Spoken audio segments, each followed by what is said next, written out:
Hi guys, जय हनुमान। जहां एक और अभी जेई मेन 2023 जेई मेन 2023 की डेट्स का, अटेम्प्ट का, पेपर का, एग्जाम कब होगा, कब फॉर्म निकलेंगे, इसका बेसब्री से लाखों स्टूडेंट और लाखों पेरेंट्स को इंतजार है। वहीं दूसरी ओर अगर हम देखें कि जेई मेन 2022 के अंदर क्या कुछ हुआ, अगर वैसा ही इस साल जेई मेन 2023 में होता है तो किस तरीके से इसका इफेक्ट आ सकता है। सबसे पहले तो आप सभी को बता देते हैं कि जेई मेन 2022 के हमने जब डेटा को एनालाइज किया, लगभग ऑल इंडिया रैंक 2 से 9,05,300 रैंक तक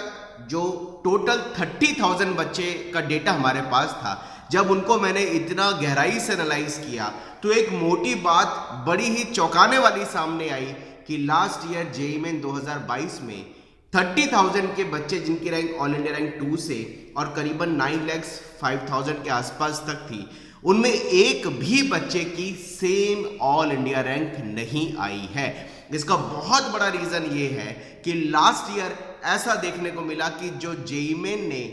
टाई ब्रेक मैनर में 9 मैनर को यूज किया था, या कि दो बच्चों के सेम एनटीए स्कोर आने पर 7 डेसिमल की परसेंटाइल को एनटीए स्कोर बोला जाता है। दो बच्चों के 7 डेसिमल के एनटीए स्कोर जो कि बहुत ज्यादा बच्चों का सेम आता है, वो आने पर 9 मैनर यूज किए टाई को ब्रेक करने के लिए। उस वजह से किसी भी स्टूडेंट की सेम ऑल इंडिया रैंक नहीं आई। लेकिन वाइस वर्सा जब हमने 2021 का डेटा देखा था तो उसमें ऑल इंडिया रैंक 1 जो है 18 बच्चों की 2021 में आई थी, क्योंकि उन बच्चों का 300/300 स्कोर भी था, उन बच्चों का 100 परसेंटाइल भी था, और 100 परसेंटाइल के ऊपर टाई लगने पर वहां केवल 5-4 मैनर को यूज किया गया था टाई ब्रेक रूल में, और इसी वजह से AR1 जो है 2021 में 18 बच्चों की आई थी। लेकिन बड़ी चौंकाने वाली बात ये निकल के आई कि गवर्नमेंट ने लास्ट ईयर 2022 के अंदर जो 9 मैनर्स को यूज किया है, 9 मैनर को टाई ब्रेक को डिसॉल्व करने के लिए, रिजॉल्व करने के लिए जो यूज किए मैनर, उस कारण से लास्ट ईयर एक भी बच्चे की सेम ऑल इंडिया रैंक नहीं आई है। इसका बहुत बड़ा रीजन ये है कि जब हमने इस चीज को समझा है कि लास्ट ईयर जिन बच्चों का, दो बच्चों का एनटीए स्कोर जो कि 7 डेसिमल में परसेंटाइल आती है, जो कि बहुत ज्यादा बच्चों की कहीं ना कहीं किसी बच्चे से टाई लगता है। ध्यान रखिएगा, आपका जब जेईई मेन का पेपर होगा तो आपका पर्टिकुलर, आपके बैठने वाली पर्टिकुलर शिफ्ट के बेसिस पर NTA score, first ranker, topper बच्चा या आपसे ऊपर कितना बच्चा है उसके हिसाब से 7 डेसिमल में एनटीए स्कोर निकाला जाएगा, और वो बहुत बच्चों का आपस में 99% बच्चों का आपस में टाई लगता है, और वो इस बार भी लगेगा। लेकिन लास्ट ईयर ऐसी सिचुएशन आने पर जिन दो बच्चों का सेम एनटीए स्कोर टाई लगा, उस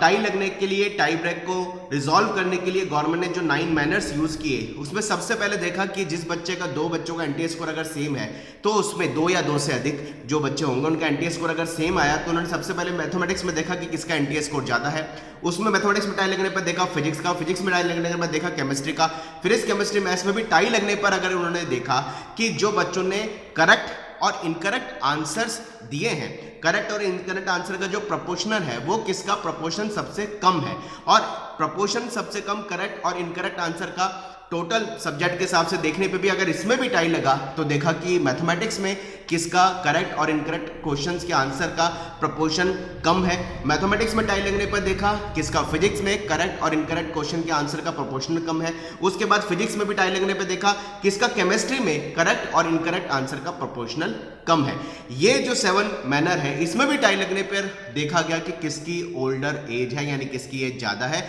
और उसमें भी अगर एज में भी टाई लगा तो उन्होंने देखा कि किस बच्चे का एप्लीकेशन नंबर जो है असेंडिंग ऑर्डर में है। तो ये 9 जो मैनर है, ये हो ही नहीं सकता कि किसी भी सूरत में दो बच्चों का सेम आ जाए और दो बच्चों को same all India rank declare कर दी जाए। अगर यही 9 मैनर 2023 में भी गवर्नमेंट अप्लाई करती है, जो कि ऐसा लगता है कि अप्लाई होगा, तो जेईई मेन 2023 में भी किसी बच्चे की सेम ऑल इंडिया रैंक नहीं आने वाली है। हर बच्चे की रैंक अलग अलग यूनिक आएगी। यानी लास्ट ईयर जो 9,50,000 के आसपास बच्चों ने एग्जाम दिया था, उन हर बच्चे की rank last year unique 1 rank आई थी और इस साल भी 2023 में यही पॉलिसी लगने के चांसेस है। तो किसी भी बच्चे की 2023 में ऑल इंडिया रैंक सेम नहीं आ सकती है और उस बच्चे को काउंसलिंग में किस तरह की कोई प्रॉब्लम नहीं आ सकती। लेकिन 2022 के बाद पहले 2021 में हमने ये देखा था कि AR1 जो है 18 बच्चों की आई थी और नीचे जाने पर जब कुछ डेटा का एनालाइज किया था तो कई बच्चों की रैंक सेम जेईई में 2021 में आई थी, लेकिन 2022 में एक भी बच्चे की सेम ऑल इंडिया रैंक नहीं आई है।